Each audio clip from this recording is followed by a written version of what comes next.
Many gardeners put colorful glass globes, even bowling balls, in the garden for additional color and interest.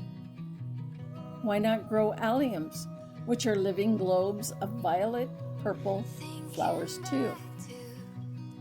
Alliums are great for the transition period between spring and summer, when the spring flowers are waning and the summer flowers are not quite in full swing. A cross between the allium species Christophii and Ecklenii resulted in a truly unique and stunning cultivar, Globemaster. The flowers, with a remarkable size of up to 8 inches across, boast a full violet-purple color that is truly a sight to behold. Even if yours may not grow to that size, and mine still haven't, they are still showstoppers in their own right. These flowers, lasting 3 to 4 weeks in the garden, are exceptional for drying, adding a touch of beauty even after blooming.